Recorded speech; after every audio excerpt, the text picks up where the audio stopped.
We're going to speak to Harry today from Coda. Harry will tell us about the compensation scheme at Coda. Stay tuned. Welcome to HR Visionaries, where we unlock the secrets of modern HR. I'm Benjamin, your host. Join us as we shed light on today's HR universe with HR leaders and innovators from across the globe. Whether you're an HR pro, a business leader, or just curious about the future of work, this is your shortcut to the forefront of HR innovation. Brought to you by Hire, the AI talent attraction platform. Welcome to our latest episode of HR Visionaries. I'm looking forward to my guest today, Harry. Harry, thanks a lot for taking the time. Yeah, absolutely. It's a pleasure to be here. Very excited to chat. Awesome. Harry, can you let us know who are you? Can you give us an intro of yourself in like a few sentences? Yeah, so I grew up in London and I came to California for university and then ended up staying here. Sort of landed in the startup world as a company called Box for about 8 years. So took them from 160 people to 2,000, focused on mainly technical recruiting. And we went through an IPO, which was really fun, really great experience. And now I lead the recruiting team at Coda, and I've been there for just over 4 years. Well, going from 160 to 2,000 sounds like a challenge. Yeah, it was a lot of fun. And there were a tremendous amount of things that we learned along the way. And part of the appeal when I joined Coda, it was 60 people. Now it's about 200. So part of the appeal of going to a company that was smaller, there are so many things I'd wish I'd known from the previous journey. So it's been actually really fun thinking about that and trying to understand better, like which elements do you want to put in first, and then which elements actually should wait a bit longer, and kind of like you still have to kind of get a feel for that. So, well, going from a few dozens to 200, well, how do you actually do this technically? So, well, it always sounds like, okay, it sounds like a number, but that means in net you added like 140 people. There were probably some people also leaving the company. So overall, it is it's quite a task to grow a team within 4 years by so many people. Yeah, it certainly is, and I think you know the thing that's important is having really strong foundations in place. So the nice thing is that if there's already kind of a stronger culture for hiring, if there's an understanding at the most senior level why it's important, and kind of some clarity in terms of how you want to plan, that's extremely helpful. And then you can put the mechanisms and the sort of infrastructure in place that means that everything else runs a little bit more smoothly, even when it feels, frantic, and inevitably will, as like those hiring numbers get pumped up and stuff.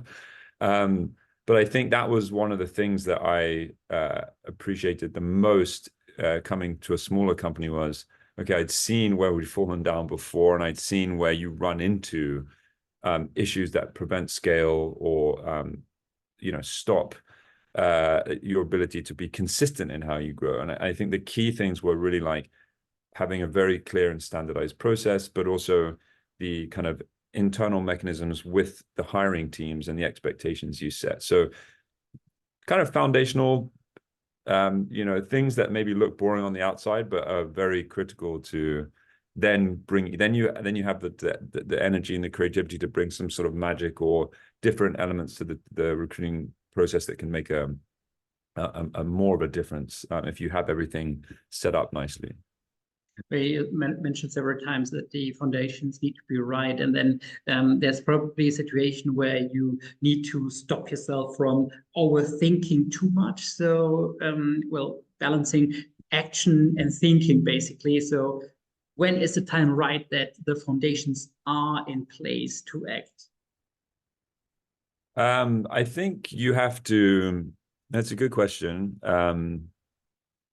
So getting the balance right, I think when you have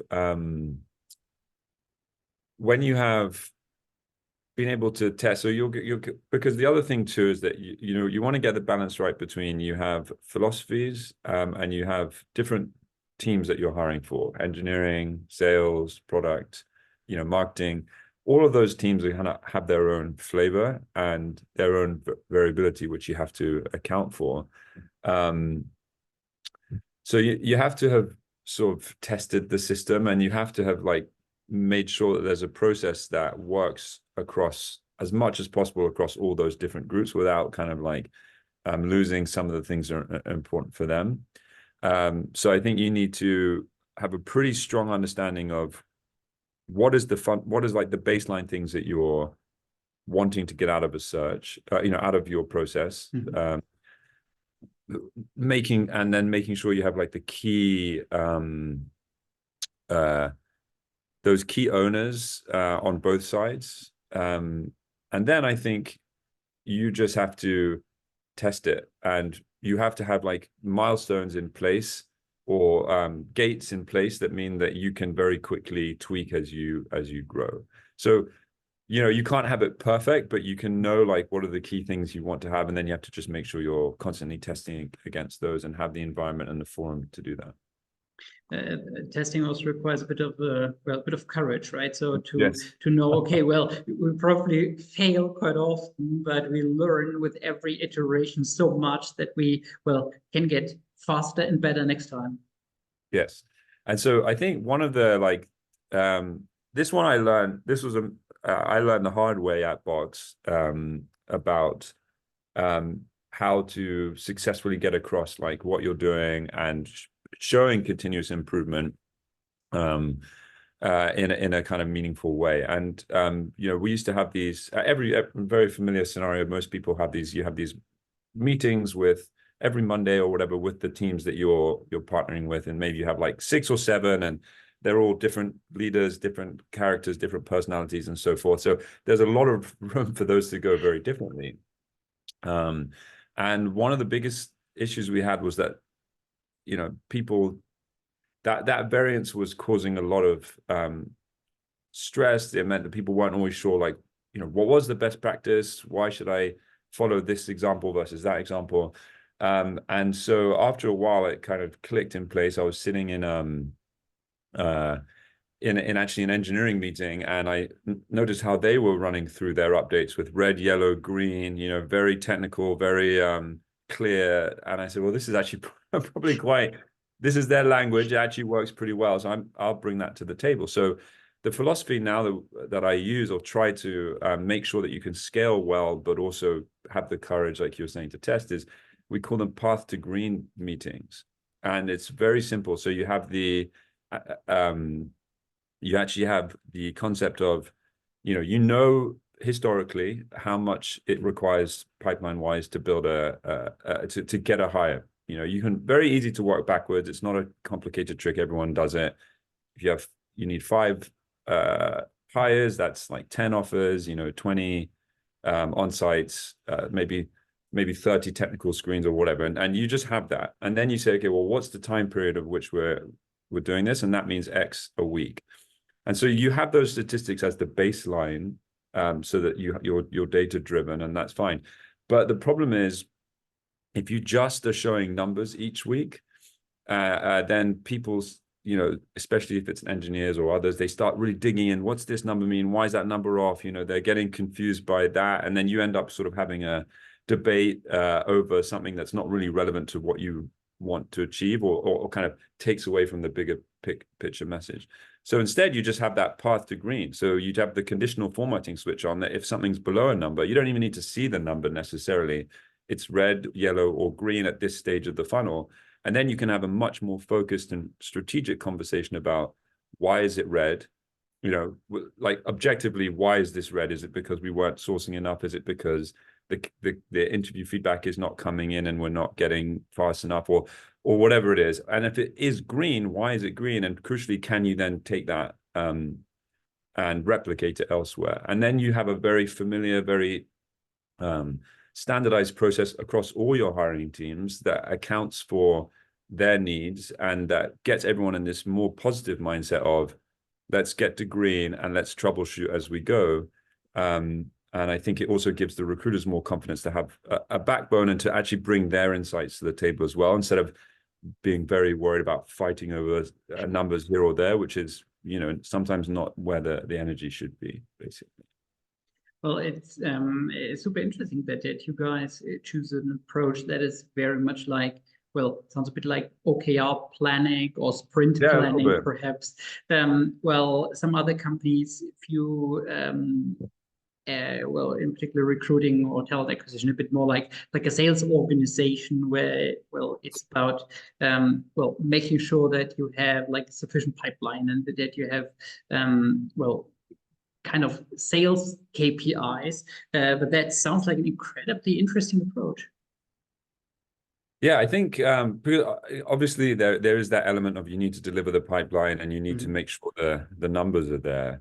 But you know, there's so many different elements that go into that, and there are also so many different metrics that you could show and spend time arguing with. And honestly, you know, a lot of hiring managers, there's, you know, depending on how experienced they are, they're not always going to be overly familiar with recruiting metrics, or you know, that's going to just end up complicating things, or they might get bogged down in one area. So I think that like doing it a bit more with red, yellow, green, a bit more high level, it can actually be more productive, because in this way, basically, you're more focused on, again, like, what's the strategy, what's the solution. Hiring managers often don't need to know all the details. It's like giving an executive summary. You don't go in and start with all the numbers and the details, because you're just going to get bogged down and then you're digging yourself out of a hole. You come in with the bigger picture.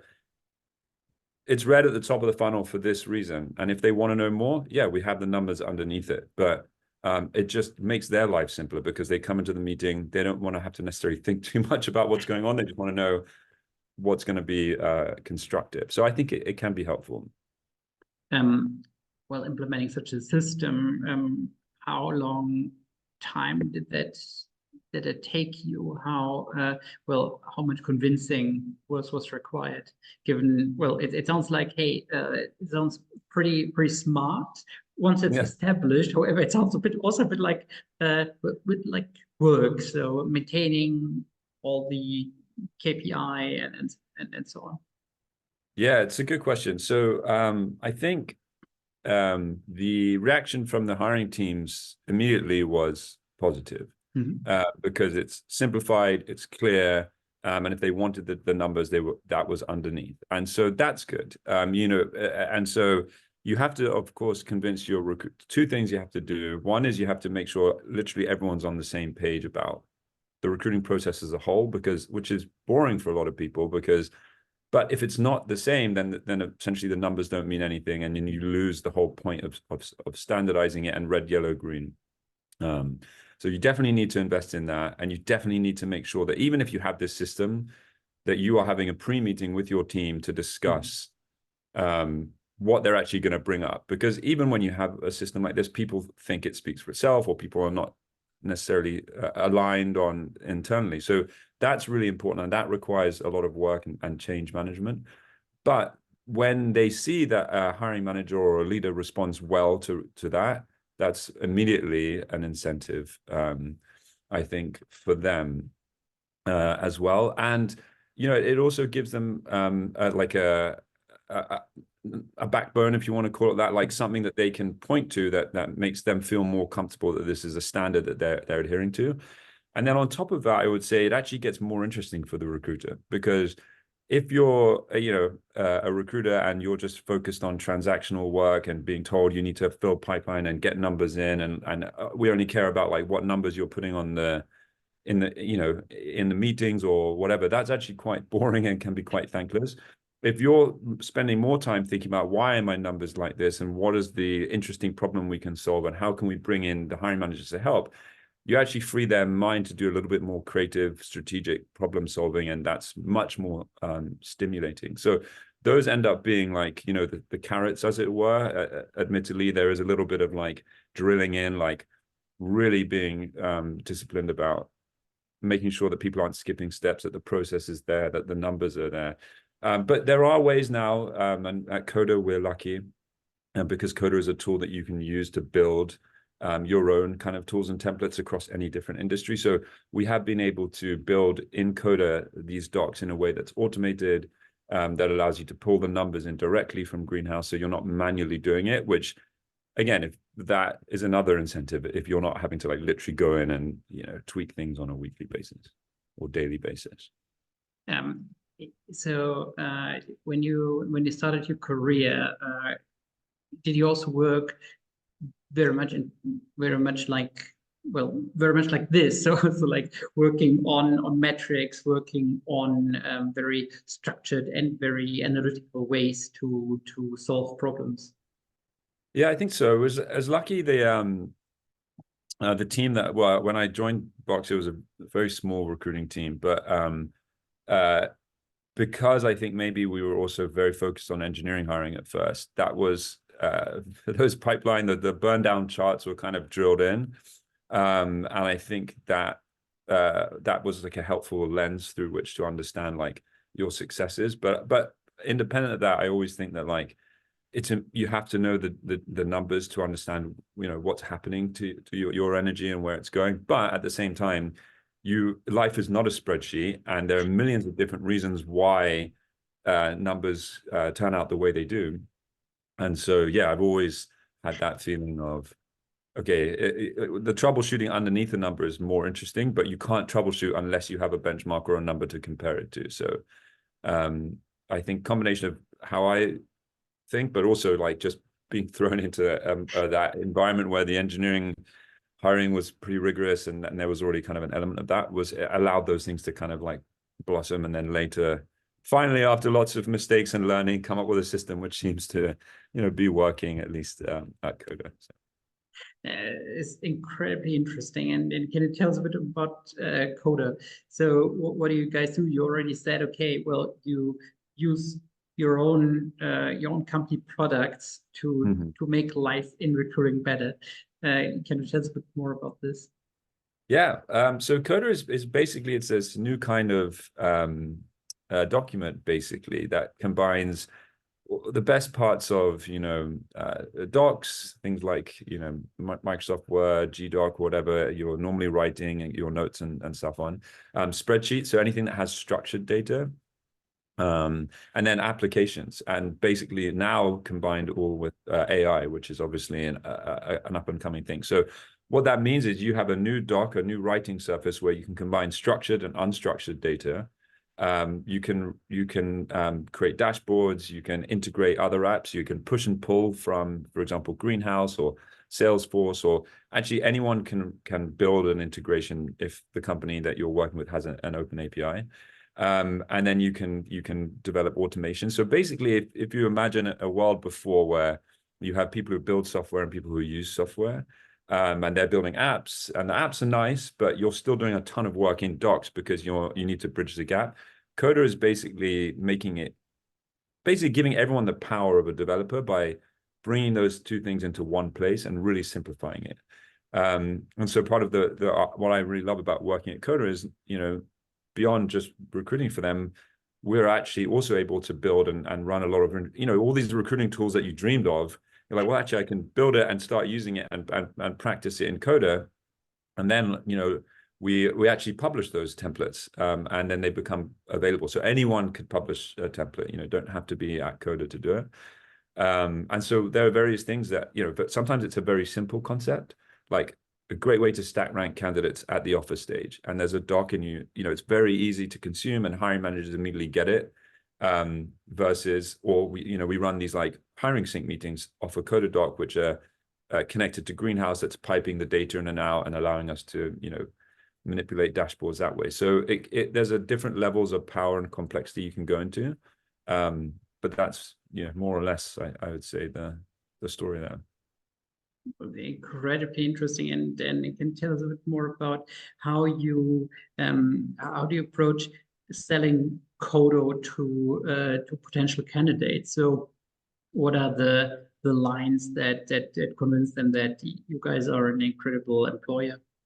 Yeah, so I think this is something that we do is very unique, that we do at Coda, that I would say there are probably two parts of our process that are extremely unique. One is at the top of the funnel, you know, at the beginning, and one is at the end.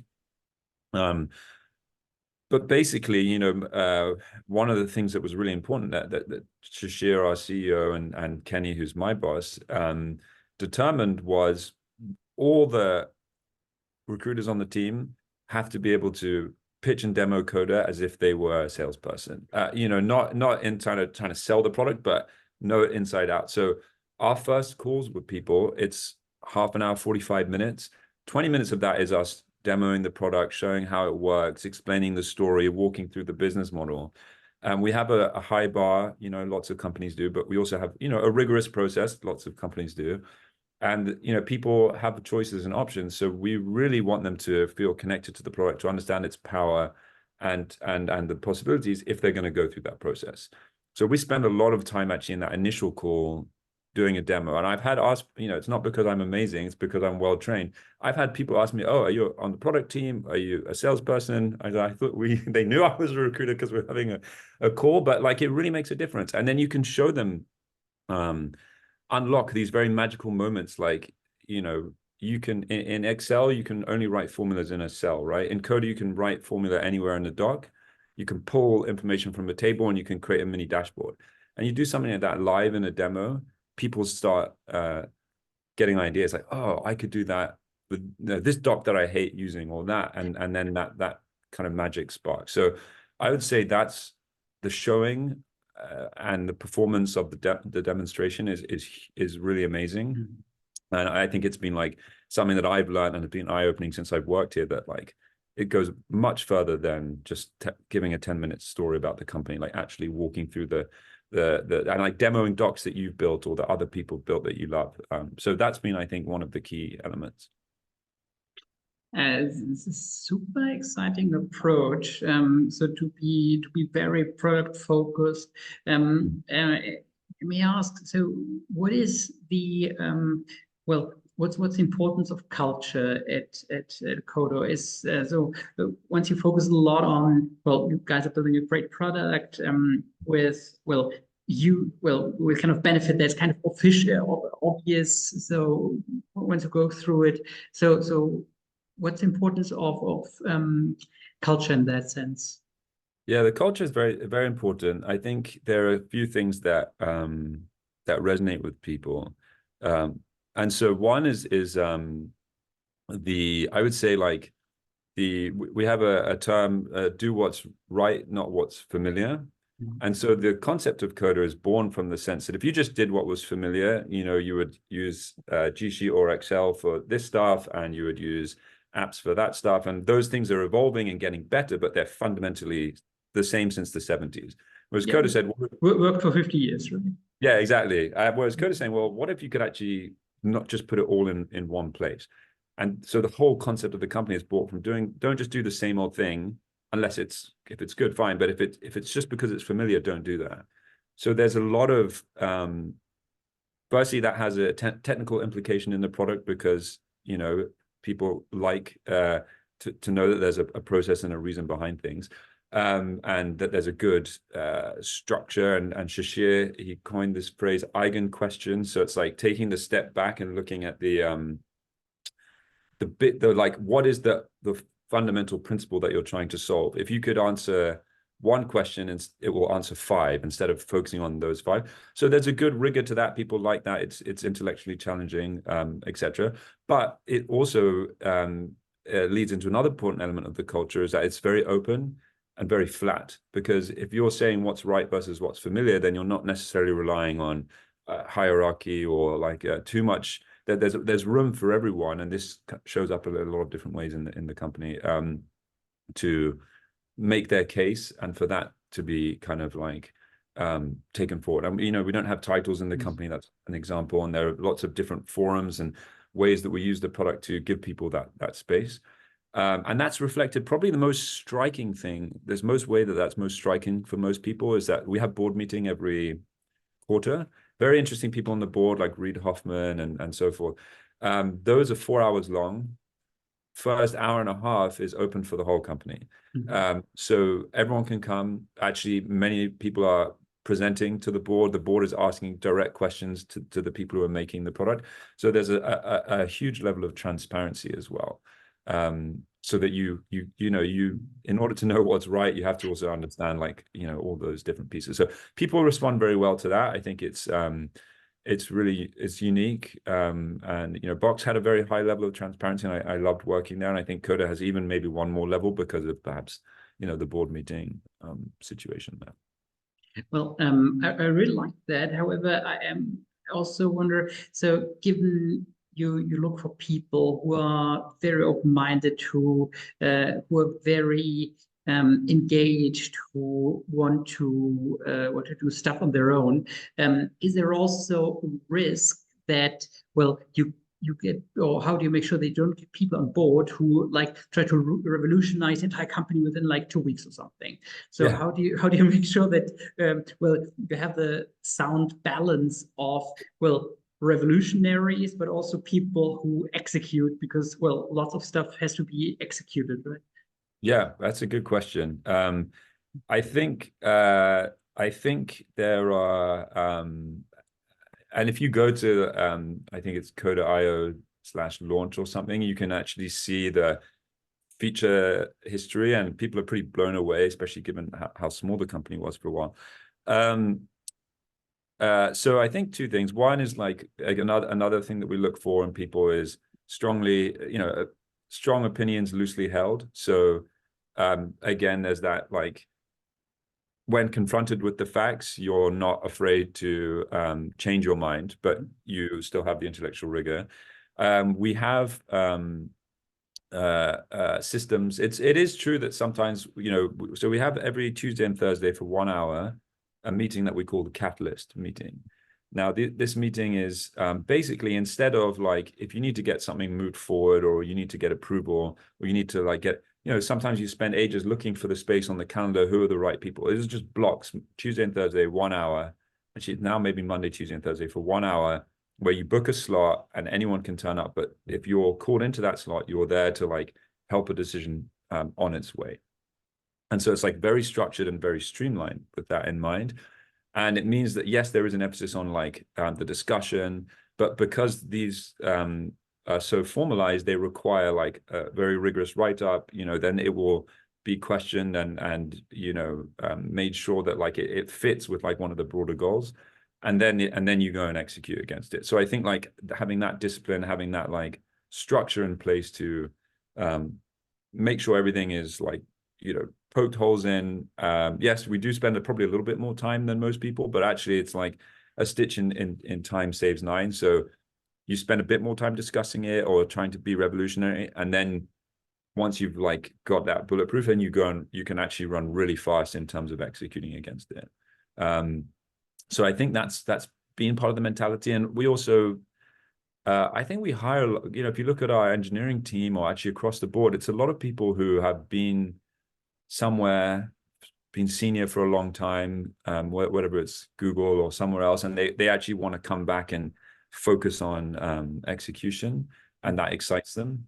I'd say, like, I know it's a long answer, but one more element too is that because of our focus on output and how we do performance management and also compensation, we don't do it by level. I mentioned before, we don't have levels.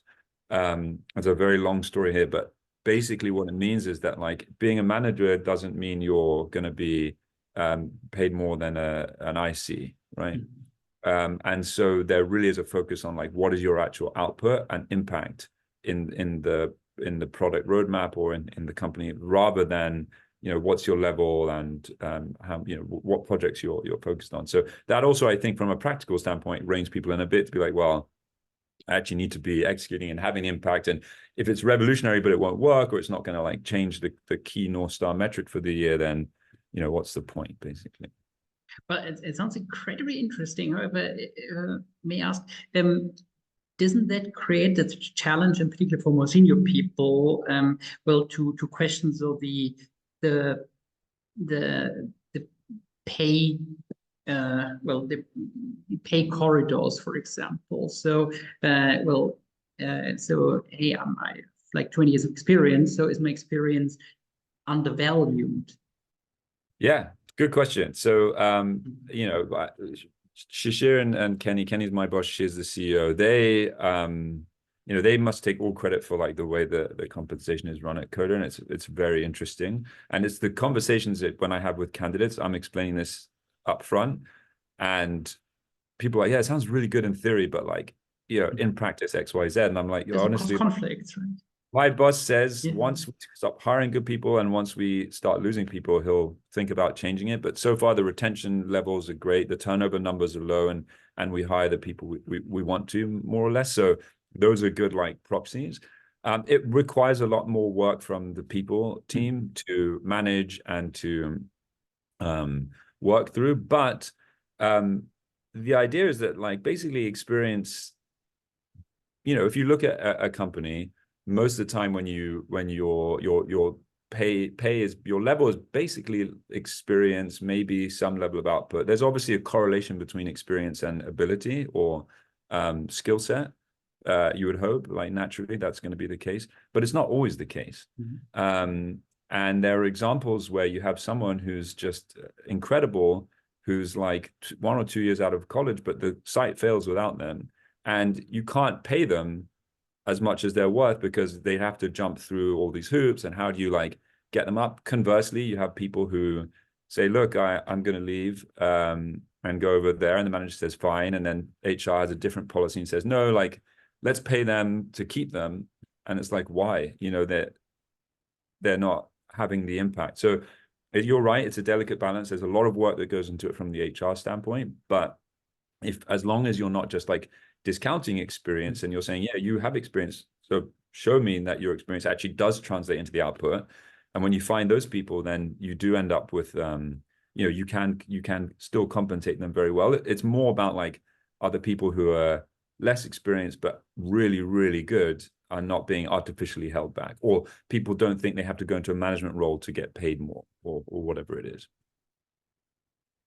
Harry, thank you so much for all your insights. It's an incredibly interesting story. I think I said that quite often tonight, but it's honestly, it's very, very spectacular to understand how you guys approach this. So therefore, well, thanks a lot. Was great learning about well, how revolutionaries can work disciplined. Exactly. Wonderful. Thank you so much. Cool. And you guys, thank you for listening in. I'm pretty sure there were many interesting things you guys feel can be inspiring to you. See you next time.